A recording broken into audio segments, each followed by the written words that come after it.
Graça e paz, meus irmãos e irmãs, que a graça e a bondade do Senhor abençoe a sua vida e abençoe a sua casa. Seja bem-vindo a mais uma aula da nossa Escola Bíblica Virtual. Espero que essa aula seja para você instrutiva, edificante e muito iluminadora. Nós estamos tratando da carta de Paulo aos Coríntios. Muitos problemas chegaram ao conhecimento de Paulo e ele precisava responder a esses problemas. E esses problemas da igreja, como eu tenho dito desde o começo, desde a primeira aula, são problemas que não pertencem só, não é privilégio só da igreja de Corinto, mas também de todas as igrejas em todos os tempos e, consequentemente, dos tempos de hoje também. Nós já tratamos de bastantes assuntos, tem 5 aulas anteriores. Se você chegou agora nessa sequência e não assistiu às anteriores, recomendo que você comece a assistir desde a primeira aula, onde damos um panorama sobre a cidade de Corinto, sobre a igreja de Corinto, a relação que Paulo tinha com essa igreja e os problemas que ele começou a ter que responder. Hoje, um dos problemas que Paulo vai ter que responder é sobre a mesa do Senhor, a ceia ágape.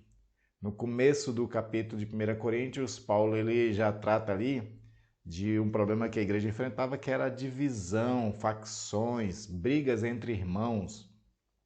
Na aula anterior, nós tratamos também sobre um problema que era uma dúvida dos coríntios a respeito de crente sentar na mesa de pessoas idólatras. E aí Paulo ele diz o seguinte, que se nós estamos sentando na mesa do Senhor, não podemos sentar na mesa dos demônios. Mas claro que também tem outras questões lá, e aí a aula anterior foi bem esclarecedora sobre esses pontos. E aí agora, Paulo está tratando justamente da mesa do Senhor, como se comportar nessa mesa do Senhor, dados esses problemas que a igreja tinha de divisões e facções dentro dela. Então é sobre isso que nós vamos estar tratando hoje. Espero de fato que seja esclarecedor. O texto base para nosso estudo de hoje se encontra em 1 Coríntios capítulo 11. Eu vou ler do versículo 21 a 30 e, claro, nós vamos abordar outros versículos depois, mas é a base para a nossa meditação. Acompanhe a leitura comigo que eu vou colocar aqui na tela para você ler a mesma versão que eu leio. Quando, pois, vos reunir no mesmo lugar, não é a ceia do Senhor que comeis, porque ao comerdes, cada um toma antecipadamente a sua própria ceia. E há quem tenha fome, ao passo que há também quem se embriague. Não tendes porventura casas onde comer e beber? Ou menosprezais a igreja de Deus e envergonhais os que nada têm? Que vos direi? Louvar-vos-ei? Nisto certamente não vos louvo. Porque eu recebi do Senhor que também vos entreguei, que o Senhor Jesus, na noite que foi traído, tomou o pão e, tendo dado graças, o partiu e disse: Isto é meu corpo, que é dado por vós. Fazei isto em memória de mim. Por semelhante modo, depois de haver ceado, tomou também o cálice, dizendo: Este cálice é a nova aliança no meu sangue. Fazei isto todas as vezes que o beberdes em memória de mim. Porque todas as vezes que comerdes este pão e beberdes o cálice, anunciais a morte do Senhor até que ele venha. Por isso, aquele que come o pão ou bebe o cálice do Senhor indignamente, será réu do corpo e do sangue do Senhor. Examine-se, pois, o homem a si mesmo, e assim coma do pão e beba do cálice. Pois quem come e bebe sem discernir o corpo, come e bebe juízo para si. Eis a razão, porque há entre vós muitos fracos e doentes, e não pouco os que dormem. Nessa passagem fica muito claro aqui o problema que Paulo estava enfrentando na igreja de Corinto, né? Ele estava distante, mas ele, claro, se entristecia com tudo isso que estava acontecendo, e a carta é justamente uma tentativa de conscientizar aqueles irmãos e os problemas serem resolvidos para que, de fato, a ceia que eles praticavam fosse mesmo ceia ágape, a ceia do amor, da confraria, da irmandade em Cristo Jesus, onde impera amor, onde impera paz, onde impera igualdade e todos os benefícios da cruz de Cristo. Antes de a gente prosseguir, vamos orar ao Senhor pedindo dele graça para que ele nos conduza nesse estudo. Pai amado e querido, te louvo e agradeço, Senhor, pela oportunidade, ó Pai, de estudar a Tua Palavra juntamente com meus irmãos. Pedimos, ó Pai, sabedoria dado do Espírito, aquela sabedoria do alto, a qual o apóstolo Tiago, na sua carta, diz que ela não tem sombra e nem variação de mudanças. Em outro lugar, Paulo diz também que o conhecimento do Senhor não confunde. Também o apóstolo João diz que nós recebemos da unção que nos ensina todas as coisas. Então, baseado nas palavras desses teus servos, é que nós pedimos a direção, Senhor, nesse estudo, para que o próprio Espírito nos ensine, nos edifique, nos fortaleça a fé, nos instrua para viver, Senhor, a nossa fé de tal forma que te agrade. Pedimos esse auxílio, Senhor do Espírito, em nome de Jesus. Amém, amém. Então, tratando da ceia do Senhor e do que estava acontecendo na igreja de Corinto, vamos retomar um pouquinho, né, para entender a importância da própria ceia de Jesus Cristo. E nós vamos ver aqui, por exemplo, as palavras instituidoras da ceia, quando Jesus institui a ceia, institui esse sacramento para que a igreja praticasse. A passagem que eu vou ler é de Mateus 26, de 26 a 29, que diz o seguinte: Enquanto comiam, tomou Jesus um pão e, abençoando-o, o partiu e o deu aos seus discípulos, dizendo: Tomai e comei, isto é o meu corpo. A seguir, tomou um cálice e, tendo dado graças, o deu aos discípulos, dizendo: Bebei dele todos, porque isto é o meu sangue, o sangue da nova aliança, derramado em favor de muitos para a remissão de pecados. E digo-vos que, desta hora em diante, não beberei deste fruto da videira, até aquele dia em que hei de beber novo convosco no reino de meu Pai. Nessas palavras instituidoras da ceia, onde Jesus traz para nós esse importante sacramento da fé cristã, Jesus estabelece algumas coisas muito importantes. Na versão de Lucas, quando Jesus vai ter esse momento de instituição da ceia, Jesus está participando juntamente com os discípulos da Páscoa. Eles prepararam a Páscoa, tinha um cordeiro, tinha toda a alimentação. E aí Jesus, quando ele vai instituir as palavras da ceia, ele diz antes o seguinte: Desejei ansiosamente comer esta Páscoa com vocês antes de sofrer. Para Jesus é muito simbólico, para Jesus é muito importante aquela ceia. Tanto que ela virou um marco dentro do cristianismo, dada a importância do próprio Jesus para aquele momento. Dizer que ele desejava ansiosamente é o mesmo que dizer que aquele momento era um dos mais importantes da vida de Jesus, enquanto ele esteve encarnado aqui, vivendo com o seu povo. Então daí já para nós já é um alerta da importância desse evento, dessa instituição da ceia. Aí Jesus ele pega os elementos da ceia, ele dá graças. Ou seja, o momento da ceia também é um momento de gratidão, de reconhecer a bênção do Senhor, não só pela provisão dos alimentos, mas por tudo que Deus concede a cada um e principalmente naquele momento em que o Senhor ia revelar sua graça de forma extraordinária na vida de Jesus Cristo, o entregando à morte. Quando Jesus entrega a morte, é Deus o entregando à morte para conceder graça de salvação a todos aqueles que em Jesus crer. Isso é um momento de graças e por isso Jesus também agradece, para que assim a gente aprenda com o Senhor. E aí Jesus ele dá os elementos para os discípulos e diz: partilhe uns com os outros.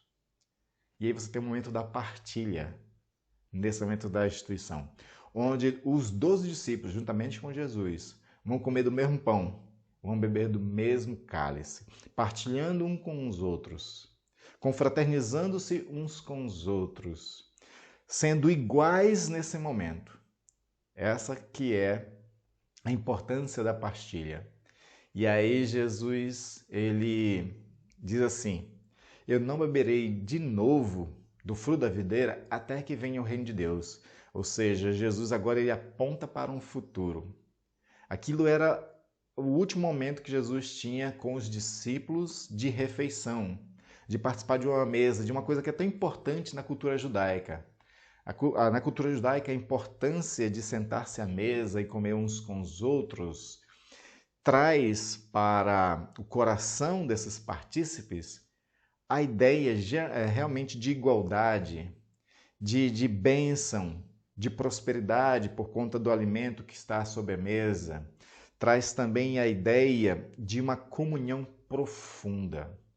Você deve lembrar, por exemplo, quando Davi ele já está com um momento de paz no seu reino, ele resolve fazer justiça a algumas pessoas, e como ele era uma pessoa que respeitava muito um antigo amigo dele, o Jonas, né? O Jonatas, dependendo da tradução, ele resolve convidar, ele procura saber, né, se ainda existe alguém vivo da casa do seu amigo, descobre que tem o Mefibosete, né, que ainda está vivo, ele é aleijado por conta de um momento de fuga quando ele era criança, e aí houve um acidente, ele ficou aleijado, e aí Davi restituiu para esse descendente de Jonatas algumas propriedades, alguns bens, mas também fez algo muito mais importante.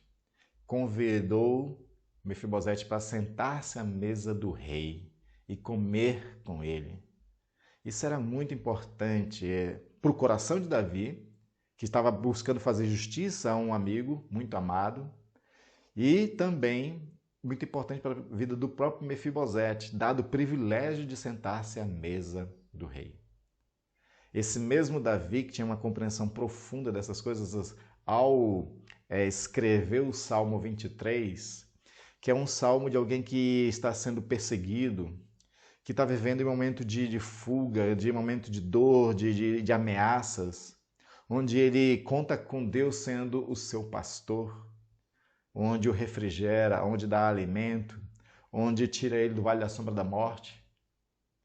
A esse mesmo Davi, que tem Deus como seu pastor, mas ele também fala sobre mesa no final desse Salmo 23, onde diz assim: preparas uma mesa diante dos meus adversários e o teu cálice transborda. O meu cálice transborda porque o Senhor transborda o cálice. Ele está falando de um momento de bênção, de mesa posta, onde ele tem a graça do Senhor abençoando ele naquele momento e transbordando ele de alegria, porque o cálice, o vinho, no antigo Israel também era símbolo da alegria. Então você vê a importância da mesa nos textos antigos. E agora Jesus, o Rei dos Reis, o Senhor dos Senhores, ele convida os seus apóstolos a sentar-se à mesa com ele e compartilha com eles o mesmo cálice. Só que agora Jesus está dizendo o seguinte: esse é o último momento que eu estou vivendo com vocês nessa dispensação. Mas virá um outro momento em que eu participarei de novo com vocês no reino de meu Pai, e lá a alegria será maior. Entre essa primeira ceia que eu faço com vocês, a última ceia aqui, e a vinda do reino, vocês vão passar por lutas, aflições, dores, tribulações. Estarei convosco todos os dias até a consumação do século. Mas virá aquela ceia, a boda do Cordeiro, como diz em outra passagem, onde depois daquela ceia nenhum mal vos afligirá, nenhuma lágrima correrá mais dos seus olhos. Na verdade, eu enxugarei todas as lágrimas, como diz o texto lá do Apocalipse. Então Jesus ele traz nesse momento da ceia a esperança da salvação e a esperança também do mundo por vir, onde todos os problemas serão resolvidos e o reino de Deus será instalado completamente. Reino a qual esses homens, que são judeus, esperam ansiosamente há séculos. Há séculos eles estavam esperando esse reino. E agora eles estão descansando em Cristo, enquanto nós, vivos aqui, também esperamos. Então a ceia representa muita coisa. E aí Paulo ele vai trazer todas essas questões. Mas antes de a gente chegar em Paulo ainda, vamos ver um pouco sobre a igreja primitiva. A igreja primitiva também tinha o momento do partir do pão. Eles herdaram de Jesus isso. Os apóstolos colocaram em prática a mesa do Senhor. Então, em Atos 2:46, nós temos aquele lindo texto que diz: diariamente perseverava unânimes no templo, partia o pão de casa em casa e tomava as suas refeições com alegria e singeleza de coração. Essa era a refeição ágape dos discípulos. No versículo 42 dessa mesma passagem, diz que eles perseveravam unânimes na doutrina dos apóstolos, na comunhão, na oração e no partir do pão, que é a ideia da partilha, de um oferecer para o outro aquilo que tem, simbolizando a irmandade, simbolizando também esse aspecto do amor e da misericórdia, de partilhar com quem não tem aquilo que Deus deu abundantemente para você. Né? E aí lá em Atos 27, 35 e 36 também diz: tendo dito isto, tomando um pão, deu graças a Deus na presença de todos, depois de o partir, começou a comer. Todos cobraram o ânimo e se puseram também a comer. Isso aqui é Paulo num momento tão de dor, de sofrimento, porque Paulo estava sendo conduzido como prisioneiro para Roma. Era uma embarcação, houve uma tempestade, aquele barco ele sofreu um naufrágio. Deus salvou a vida de Paulo e de toda a tripulação. E aí Paulo resolve fazer uma ceia. Ele está oferecendo uma ceia para quem está lhe prendendo, levando conduzido à prisão e julgamento em Roma. Mas ele faz uma ceia, ele faz a ceia do Senhor, porque na ceia ágape, para Paulo, assim como foi para Jesus, é um momento e tem a importância de liberar aspectos muito importantes da fé cristã, que é amor, que é perdão, que é fraternidade. E Paulo está buscando isso. Mesmo ele sendo prisioneiro, ele ama aquelas pessoas. Ele chegou antes a dizer: olha, não se perturbem, Deus me revelou que ninguém vai perecer. Aqueles homens não acreditavam em Deus, eles ficaram meio assim. Mas depois que tudo aconteceu, aí eles realmente viram que o Deus de Paulo era um Deus misericordioso e salvador. E aí Paulo, com esse gesto de ceia, libera esse amor para essas pessoas. Libera até perdão para essas pessoas. Mostra-se fraterno para essas pessoas ao partilhar com eles o pão e estando todos juntos. E isso trouxe ânimo para o coração dessas pessoas. O mesmo ânimo que Jesus proporcionou àqueles dois homens a caminho de Emaús. Jesus tinha sido crucificado, tinha sido morto, sepultado. Aqueles homens ainda não tinham ouvido falar da ressurreição de Jesus, não tinham visto Jesus ainda. E aí, de repente, Jesus se coloca com eles a caminho de Emaús. Eles não conhecem Jesus nesse primeiro momento. Não é? Talvez a glorificação de Jesus o tenha mudado um pouco do seu aspecto facial. E aí, quando Jesus chega na casa deles, partilha o pão, aí é que eles vão entender que é Jesus, aí que eles vão se alegrar, e eles vão comentar: via como ardia o nosso coração enquanto no caminho ele nos falava da palavra. Porque, de fato, a palavra do Senhor e a presença do Senhor, esse momento do partilhar o pão, que é tão importante para nós, é um momento também em que a gente pode ser animado no Senhor. Eu já falei em muitas pregações que eu gosto muito da palavra anima, no latim, que o significado quer dizer vida. Ficar animado é ficar vivaz, não é? E recuperar o ânimo é como se a gente estivesse meio morto, não é? E aí se animar é ganhar vida novamente. Né? E foi isso que Paulo proporcionou a essas pessoas. Mas, infelizmente, quando chega na igreja de Corinto, Paulo, o que ele vê ali não é uma refeição ágape. O que ele vê ali não é partilha. O que ele vê ali não é fraternidade. O que ele vê ali é divisão. Eu quero ler para você 1 Coríntios 11, de 18 a 21, que diz o seguinte: Porque antes de tudo estou informado a haver divisões entre vós quando vos reunis na igreja. E eu em parte o creio. Quando, pois, vos reunis no mesmo lugar, não é a ceia do Senhor que comeis, porque ao comerdes, cada um toma antecipadamente a sua própria ceia. E há quem tenha fome, ao passo que há também quem se embriague. Veja só a situação em que Paulo se depara com a igreja de Corinto. As informações que chegam para Paulo é desanimadora, onde em vez de partilha, em vez de fraternidade, ele vê totalmente diferentes as questões. As reuniões, geralmente, no início ali do cristianismo, elas não eram sempre nos templos, e principalmente depois de um momento que começou a haver a perseguição. Lá em Atos, quando você chega no capítulo 7, por exemplo, começa uma perseguição voraz contra os discípulos, contra os apóstolos. O Estevão foi um dos primeiros mártires ali, né, desse momento de perseguição. E aí os cristãos eles ficam muito proibidos de se reunir no templo. Em Atos 2 aparece que eles se reuniam no templo. A partir de Atos capítulo 7, essa ocupação do templo fica inviável. E até quando os discípulos vão para uma sinagoga, eles correm um risco muito grande também de serem perseguidos, de serem maltratados, como aconteceu muitas vezes com Paulo.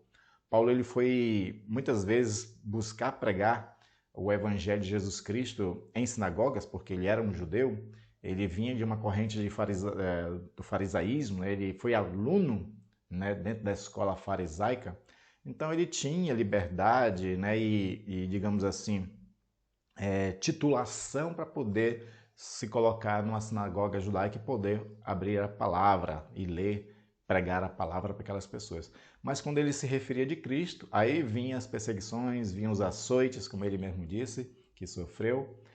Então, a igreja, a partir desse momento, então, ela tem que se reunir mais nas casas dos crentes. E geralmente a casa que era escolhida para a reunião desses crentes, geralmente era das pessoas mais abastadas, das pessoas com melhores condições financeiras, porque eram casas maiores, onde poderia ocupar mais pessoas. Só que aí aconteceu o seguinte, e provavelmente aconteceu na igreja de Corinto.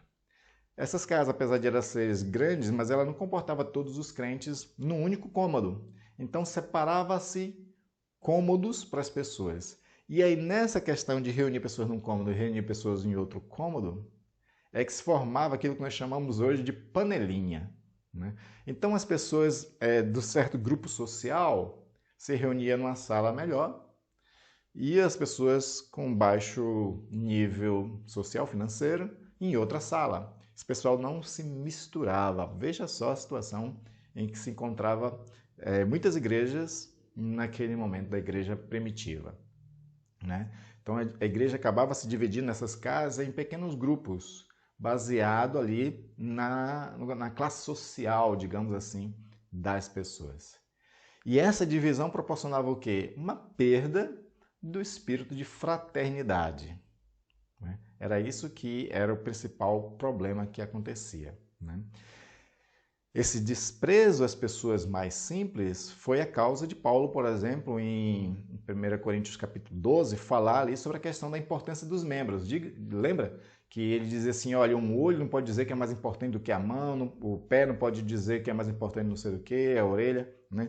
Paulo ele coloca de que o corpo de Cristo, cada membro, ele tem sua importância, tem que ser considerado igual, porque na igreja de Corinto, as pessoas desprezavam os mais simples. Essa que era a questão. E aí, por desprezar, Paulo quer corrigir essa questão, né? E outro detalhe que também acontecia talvez na igreja de Corinto, né, pelo o texto parece dar a entender, de que existia dois momentos na questão da ceia. Então tinha um primeiro momento que era a refeição em si, porque a ceia pascal ela era a própria refeição, onde eles tinham um momento do rito, não é? Onde na mesa da ceia pascal, o pai relembrava, né, as passagens da libertação do povo de Israel, eles faziam orações e assim partilhavam uns com os outros. Mas talvez na igreja de Corinto, pelo que o texto quer deixar lá, é um pouco evidente, parece que eles faziam isso em dois momentos. Então eles tinham a parte da refeição e depois a parte do rito. Então a refeição era o momento que eles comiam e enchia o bucho, digamos assim, e aí depois eles faziam a parte do rito baseado nas palavras instituidoras de Jesus, que Paulo mesmo repete isso em 1 Coríntios 11, a partir do versículo 23. Então eles faziam talvez isso em dois momentos. E aí o que acontecia? Esses ricos que recebiam as pessoas nas suas casas, juntamente com os amigos mais chegados, mais prósperos, eles comiam antes essa ceia. Quando os mais simples chegavam, eles ficavam com fome, né?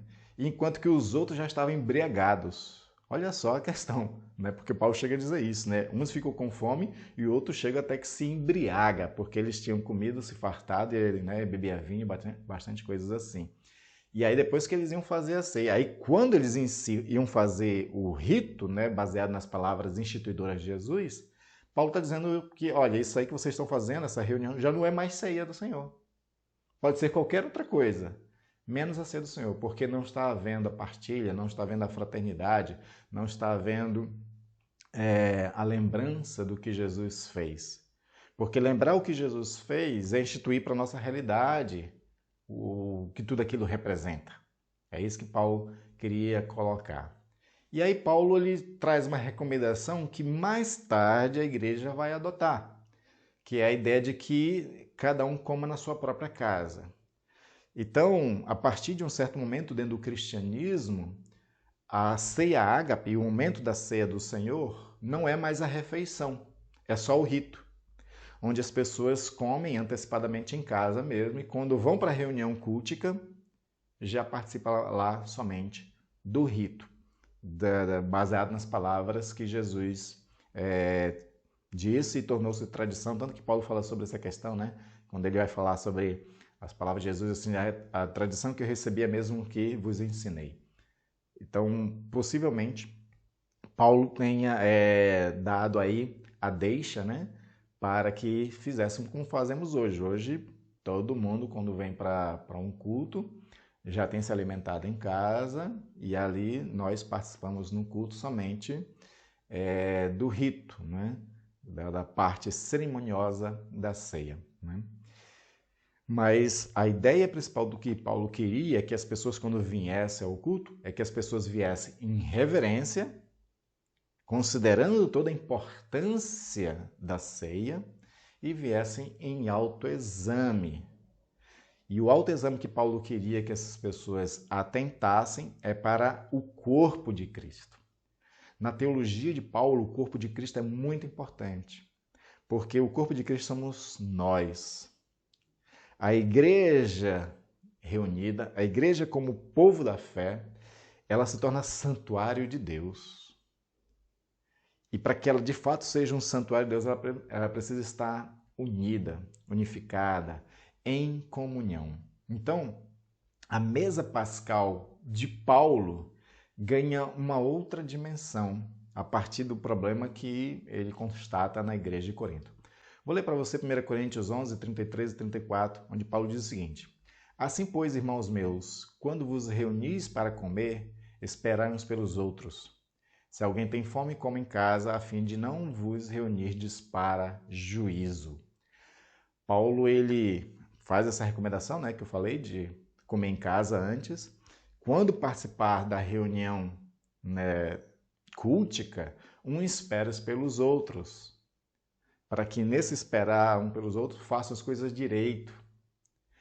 Porque desprezar tudo que representa a ceia é chamar juízo para si. E o que representa a ceia? Baseado em tudo que eu já falei, vamos resumir agora, né? A Eucaristia, que é uma outra expressão dada para a ceia do Senhor, ela é o anúncio da misericórdia de Deus. Existe uma expressão hebraica para reuniões que os judeus faziam, que era chamado de Haggadah, né? Quando eles se reuniam, eles tinham as Haggadah, que eram os anúncios das coisas que Deus fez no passado, da qual eles estavam se reunindo para lembrar e agradecer a Deus, e aquilo trazer cada vez mais fé. Então, a ceia do Senhor, né, a Eucaristia, ela também continuou com essa prática de na ceia proferir palavras que era a Haggadah. E aí, uma das coisas que a gente vai perceber desses anúncios da ceia, da palavra da ceia, é que ali está presente o perdão de Deus através do sangue derramado, porque Jesus disse, né? O sangue será derramado para perdão de pecados. Também representa o amor de Deus para conosco, porque entregou seu próprio Filho. A ceia, ela é um lembrete da nossa salvação e inclusão no corpo de Cristo. Então, são representatividades. Aí nós podemos trazer algumas outras palavras, né, que a ceia vai representar. É a ideia da reunião, é a ideia de sentar junto à mesa, que proporciona a coinonia e a unidade no corpo de Cristo. Coinonia é o momento da própria comunhão que nós temos em se reunir. Por isso que Hebreus vai dizer, não deixei de vos congregar como é costume de alguns. Porque quando se deixa de congregar, deixa de se ter comunhão uns com os outros. Né? Porque tem que ter uma diferença entre a unidade do corpo de Cristo, e a unidade ela se estabelece pelo Espírito Santo. Né? Todos os crentes no mundo, tanto os que morreram quanto estão vivos, estão unidos no corpo de Cristo pela fé e obra do Espírito Santo. Isso é uma coisa. A unidade do corpo de Cristo é uma ação do Espírito Santo. Já a comunhão é uma coisa que nós fazemos quando nos reunimos uns com os outros. Quando comungamos da mesma fé, do mesmo pão, do mesmo cálice, da mesma adoração, da mesma oração. Isso é comunhão. Por isso não podemos deixar de nos congregar. Não é? Também a ceia traz a mensagem do Maranata. Maranata é uma expressão aramaica que quer dizer vem Senhor Jesus. Porque Jesus ele falou, né? Não vou beber de novo dessa ceia, desse cálice, até que venha o reino de meu Pai.